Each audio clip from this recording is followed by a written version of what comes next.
ਸਤਨਾਮ ਸ਼੍ਰੀ ਵਾਹਿਗੁਰੂ ਸਾਹਿਬ JIO.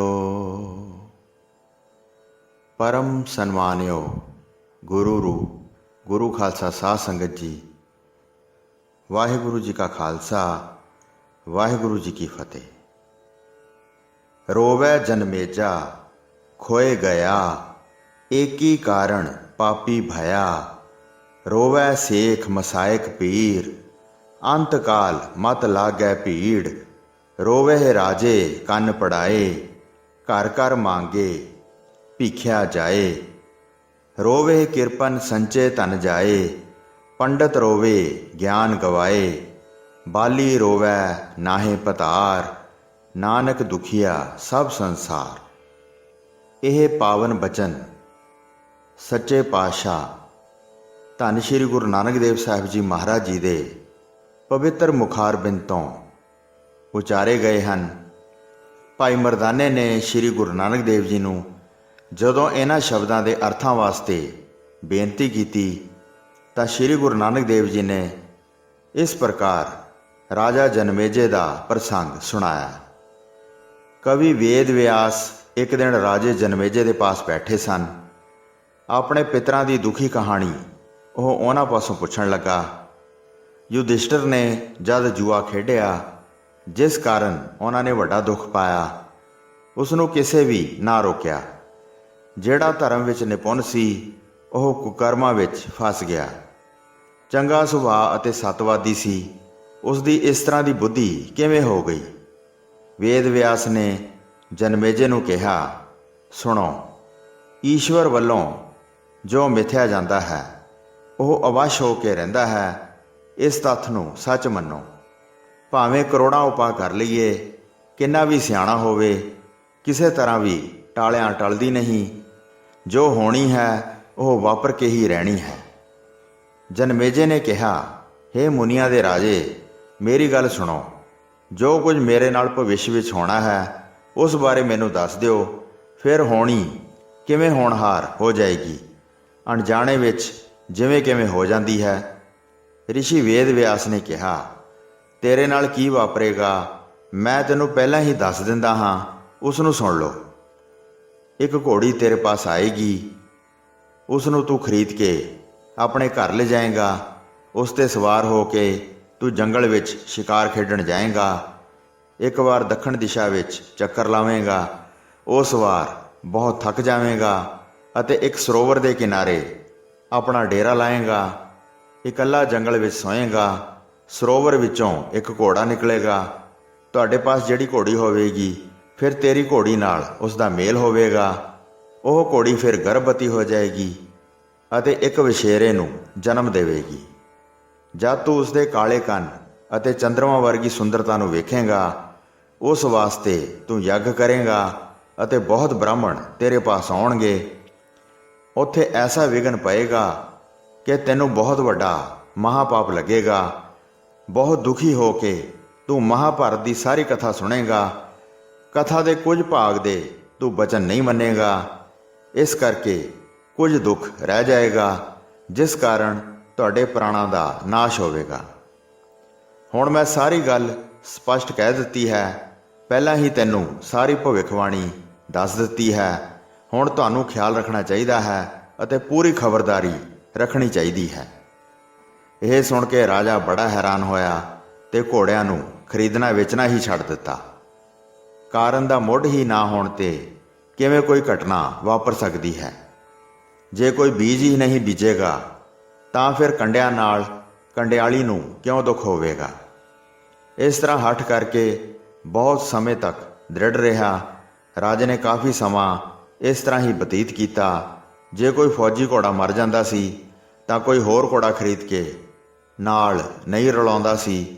ਜਦ ਘੋੜਿਆਂ ਦੀ ਬਹੁਤ ਘਾਟ ਹੋ ਗਈ ਤਾਂ ਮੰਤਰੀ ਹੱਥ ਜੋੜ ਕੇ ਰਾਜੇ ਨੂੰ ਕਹਿਣ ਲੱਗਾ, ਹੇ ਰਾਜਨ, ਇਸ ਤਰ੍ਹਾਂ ਕੰਮ ਨਹੀਂ ਸਰੇਗਾ ਜਿਸ ਤਰ੍ਹਾਂ ਆਪ ਰਾਜਿਆਂ ਦੇ ਰਾਜੇ ਨੇ ਪ੍ਰਣ ਧਾਰਨ ਕੀਤਾ ਹੈ। ਘੋੜਿਆਂ ਬਗੈਰ ਫੌਜ ਕਿਸ ਕੰਮ ਦੀ ਹੈ?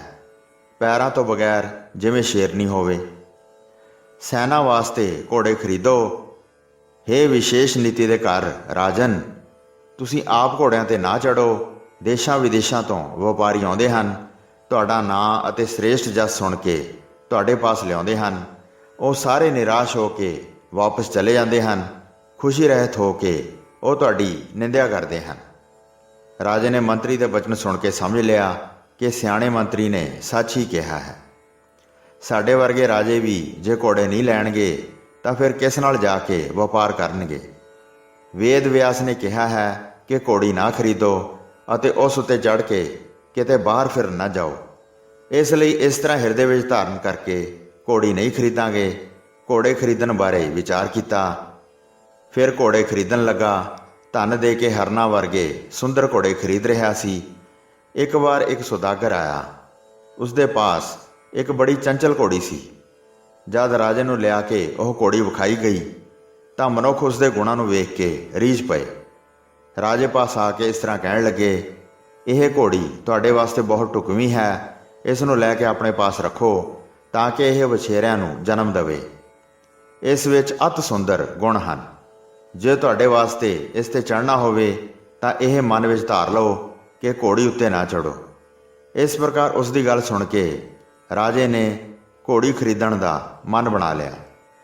ਸੁੰਦਰ ਵੇਖ ਕੇ ਹਿਰਦੇ ਵਿੱਚ ਲਲਚਾਇਆ ਅਤੇ ਸੁਦਾਗਰ ਨੂੰ ਧਨ ਦਵਾ ਦਿੱਤਾ। ਵਾਅਦਾ ਕਰਨ ਲਈ ਘਰ ਵਿੱਚ ਹੀ ਰੱਖੀ। ਗੁਣਾਂ ਦੇ ਘਰ ਦੀ ਸੁੰਦਰਤਾ ਬੜੀ ਸ਼ੋਭਾ ਪਾ ਰਹੀ ਸੀ। ਘੋੜਿਆਂ ਦਾ ਪਾਲਕ ਜਿਹੜਾ ਸੇਵਕ ਆਉਂਦਾ ਸੀ, ਉਹ ਘੋੜੀ 'ਤੇ ਚੜ੍ਹ ਕੇ ਬੜੀ ਤਿੱਖੀ ਚਾਲ ਤੋਰਦਾ ਸੀ। ਫਿਰ ਰਾਜੇ ਪਾਸ ਆ ਕੇ ਕਹਿੰਦਾ ਸੀ, ਪਹਿਲਾਂ ਅਜਿਹੀ ਚਾਲ ਵਾਲੀ ਕੋਈ ਘੋੜੀ ਨਹੀਂ ਵੇਖੀ ਹੈ। ਇਹ ਆਪ ਜੀ ਦੀ ਸਵਾਰੀ ਦੇ ਹੀ ਯੋਗ ਹੈ। ਇਸ ਵਿੱਚ ਚੰਚਲਤਾ ਬਹੁਤ ਤੀਖਣ ਹੈ। ਉਸ ਦੇ ਗੁਣ ਸੁਣ ਕੇ ਇੱਕ ਵਾਰ ਰਾਜੇ ਨੇ ਉਸ ਦੀ ਸਵਾਰੀ ਕੀਤੀ ਅਤੇ ਦੱਖਣ ਦਿਸ਼ਾ ਵੱਲ ਸ਼ਿਕਾਰ ਖੇਡਣ ਚਲਾ ਗਿਆ। ਜੰਗਲ ਵਿੱਚ ਉਹਨਾਂ ਦੇ ਸਾਹਮਣੇ ਇੱਕ ਹਿਰਨ ਨਿਕਲ ਕੇ ਭੱਜਿਆ। ਹਿਰਨ ਨੂੰ ਵੇਖ ਕੇ ਘੋੜੀ ਉਸ ਦੇ ਮਗਰ ਲਾ ਦਿੱਤੀ। ਇੱਕ ਵੀ ਸੂਰਮਾ ਉਸ ਤੱਕ ਨਾ ਪਹੁੰਚਿਆ। ਰਾਜਾ ਉਸ ਨੂੰ ਫੜਨ ਵਾਸਤੇ ਉਸ ਦੇ ਮਗਰ ਲੱਗ ਗਿਆ। ਹਿਰਨ ਨੂੰ ਮਾਰ ਕੇ ਬਹੁਤ ਥੱਕ ਗਿਆ। ਵਿਆਸ ਦੀ ਕਹੀ ਹੋਈ ਗੱਲ ਨੂੰ ਬਿਲਕੁਲ ਭੁੱਲ ਗਿਆ। ਇੱਕ ਸਰੋਵਰ ਤੋਂ ਪਾਣੀ ਪੀ ਕੇ ਉਸ ਦੇ ਕਿਨਾਰੇ ਹੀ ਸੌਂ ਗਿਆ। ਘੋੜੀ ਲਾਗੇ ਹੀ ਇੱਕ ਰੁੱਖ ਨਾਲ ਬੰਨ੍ਹ ਲਈ। ਫਿਰ ਸਰੋਵਰ ਵਿੱਚੋਂ ਇੱਕ ਘੋੜਾ ਨਿਕਲਿਆ। ਉਸਨੇ ਘੋੜੀ ਨਾਲ ਮੇਲ ਕੀਤਾ। ਫਿਰ ਉਹ ਸਰੋਵਰ ਦੇ ਵਿੱਚ ਚਲਾ ਗਿਆ। ਰਾਜੇ ਨੂੰ ਇਸ ਬਾਰੇ ਕੋਈ ਪਤਾ ਨਾ ਲੱਗਾ। ਜਦ ਅੱਖ ਖੁੱਲ੍ਹੀ ਤਾਂ ਘੋੜੀ 'ਤੇ ਸਵਾਰ ਹੋ ਗਿਆ ਤੇ ਆਪਣੇ ਘਰ ਆ ਪਹੁੰਚਿਆ। ਘੋੜੀ ਨੇ ਗਰਭ ਧਾਰਨ ਕਰਕੇ ਇੱਕ ਵਿਛੇਰੇ ਨੂੰ ਜਨਮ ਦਿੱਤਾ। ਉਸ ਦੇ ਕਾਲੇ ਕੰਨ ਸਨ ਅਤੇ ਬਹੁਤ ਸੁੰਦਰ ਸਨ।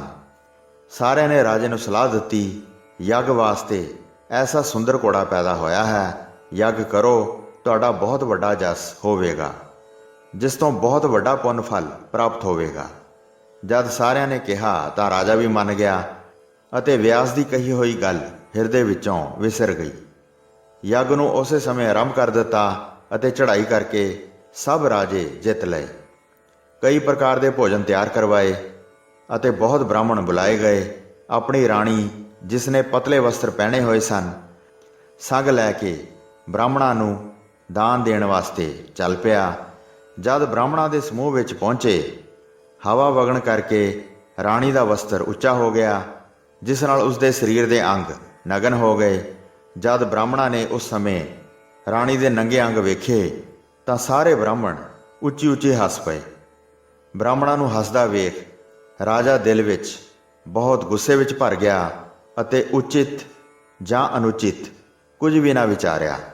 ਰਾਜੇ ਨੇ ਬਹੁਤ ਬ੍ਰਾਹਮਣ ਫੜ ਕੇ ਸਾੜ ਦਿੱਤੇ ਅਤੇ ਇੱਕ ਪਲ ਵਿੱਚ ਹੀ ਸਾਰੇ ਮਾਰ ਦਿੱਤੇ। ਮਹਾਪਾਪ ਕਰਨ ਕਰਕੇ ਭਾਰੀ ਦੁੱਖ ਪਾਇਆ। ਉਸ ਦੇ ਸਾਰੇ ਸਰੀਰ ਨੂੰ ਕੋਹੜ ਦਾ ਰੋਗ ਲੱਗ ਗਿਆ। ਵੇਦ ਵਿਆਸ ਨੇ ਆ ਕੇ ਫਿਰ ਉਸ ਨੂੰ ਸਮਝਾਇਆ ਅਤੇ ਮਹਾਭਾਰਤ ਦਾ ਸਾਰਾ ਇਤਿਹਾਸ ਸੁਣਾਇਆ।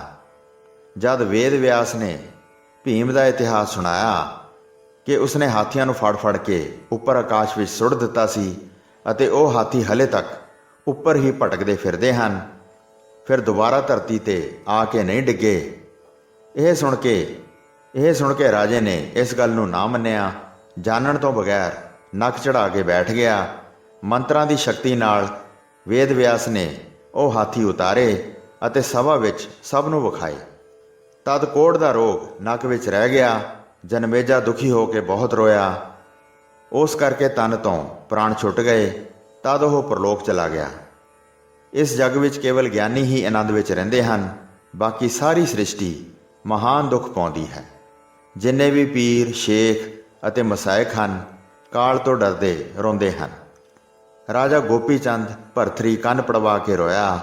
ਰਾਜ ਪਾਠ ਅਤੇ ਘਰ ਨੂੰ ਛੱਡ ਕੇ ਬਾਹਰ ਨਿਕਲ ਕੇ ਫਿਰ ਲੋਕਾਂ ਦੇ ਘਰ ਮੰਗਣ ਜਾਂਦਾ ਸੀ। ਬਹੁਤ ਯਤਨ ਕਰਕੇ ਧਨ ਕਮਾਉਂਦੇ ਹਨ, ਫਿਰ ਕੰਜੂਸ ਧਨ ਗਵਾਚ ਜਾਣ 'ਤੇ ਬਹੁਤ ਰੋਂਦੇ ਹਨ। ਪੰਡਤ ਮੁਖ ਤੋਂ ਗਿਆਨ ਦਾ ਉਚਾਰਨ ਕਰਦਾ ਹੈ, ਅਗਿਆਨੀ ਜਿਵੇਂ ਕਮਾਈ ਨਹੀਂ ਕਰਦਾ ਹੈ, ਅੰਤਕਾਲ ਸਮੇਂ ਜਮਾਂ ਦੇ ਵਸ ਵਿੱਚ ਪੈ ਜਾਂਦਾ ਹੈ। ਦੁੱਖ ਪਾ ਕੇ ਫਿਰ ਉਹ ਰੋਂਦਾ ਹੈ। ਖਸਮ ਮਰਨ 'ਤੇ ਜਿਵੇਂ ਨਾਰੀ ਰੋਂਦੀ ਹੈ ਅਤੇ ਉਸ ਦੇ ਗੁਣਾਂ ਦਾ ਉਚਾਰਨ ਕਰਦੀ ਹੈ। ਸ਼੍ਰੀ ਗੁਰੂ ਜੀ ਨੇ ਕਿਹਾ, ਹੇ ਭਾਈ ਮਰਦਾਨੇ, ਸਾਰੇ ਸੰਸਾਰ ਨੂੰ ਦੁਖੀ ਹੀ ਸਮਝੋ। ਮੋਹ ਵਿੱਚ ਫਸੇ ਦੁਖੀ ਰਹਿੰਦੇ ਹਨ, ਸੰਸਾਰ ਸਾਗਰ ਨੂੰ ਪਾਰ ਨਹੀਂ ਕਰਦੇ ਹਨ। ਜਿਹੜੇ ਵਾਹਿਗੁਰੂ ਸਤਨਾਮ ਨੂੰ ਮੰਨਦੇ ਹਨ, ਉਹ ਜਿੱਤ ਜਾਂਦੇ ਹਨ। ਹੋਰ ਕਰਮ ਕਰਕੇ ਲੇਖੇ ਵਿੱਚੋਂ ਛੁਟਕਾਰੇ ਦਾ ਕੋਈ ਉਪਾਅ ਨਹੀਂ ਹੈ। ਹਿਰਦੇ ਨੂੰ ਸ਼ੁੱਧ ਕਰਕੇ ਜਿਹੜੇ ਨਾਮ ਦਾ ਸਿਮਰਨ ਕਰਦੇ ਹਨ, ਉਹਨਾਂ ਨੂੰ ਫਿਰ ਲੇਖੇ ਨਾਲ ਕੋਈ ਕੰਮ ਨਹੀਂ ਰਹਿੰਦਾ। ਧਰਮਰਾਜ ਦਾ ਲੇਖੇ ਦਾ ਕਾਗਜ਼ ਹੀ ਪਾੜ ਦਿੰਦੇ ਹਨ, ਆਪਣੇ ਰਾਹ ਜਾਂਦੇ ਹਨ, ਉਹਨਾਂ ਨੂੰ ਕੋਈ ਰੋਕ ਨਹੀਂ ਸਕਦਾ। ਇਸ ਤਰ੍ਹਾਂ ਦੇ ਦੁਰਲਭ ਬਚਨ ਸ਼੍ਰੀ ਗੁਰੂ ਨਾਨਕ ਦੇਵ ਸਾਹਿਬ ਜੀ ਮਹਾਰਾਜ ਜੀ ਨੇ ਭਾਈ ਮਰਦਾਨੇ ਨੂੰ ਸੁਣਾਏ। ਗੁਰੂ ਜੀ ਦੇ ਲਾਗੇ ਜਿੰਨੀ ਸੰਗਤ ਬੈਠੀ ਸੀ, ਉਸ ਨੂੰ ਗੁਰੂ ਜੀ ਨੇ ਸਤਨਾਮ ਦਾ ਜਾਪ ਸੁਣਾਇਆ ਅਤੇ ਸਦਾ ਸਤਸੰਗ ਕਰਨ ਵਾਸਤੇ ਦੱਸਿਆ। ਫਿਰ ਗੁਰੂ ਜੀ ਅੱਗੇ ਚੱਲ ਪਏ। ਸੋ ਸਾਧ ਸੰਗਤ ਜੀ, ਇੱਥੇ ਸ਼੍ਰੀ ਗੁਰੂ ਨਾਨਕ ਪ੍ਰਕਾਸ਼ ਗ੍ਰੰਥ ਦੇ 25ਵੇਂ ਅਧਿਆਏ ਦੀ ਸਮਾਪਤੀ ਹੁੰਦੀ ਹੈ ਜੀ। ਪ੍ਰਸੰਗ ਸੁਣਾਉਂਦੇ ਹੋਏ ਹੋਈਆਂ ਅਨੇਕ ਭੁੱਲਾਂ ਚੁੱਕਾਂ ਦੀ ਖਿਮਾ ਬਖਸ਼ਣੀ ਜੀ। ਵਾਹਿਗੁਰੂ ਜੀ ਕਾ ਖਾਲਸਾ, ਵਾਹਿਗੁਰੂ ਜੀ ਕੀ ਫਤਿਹ।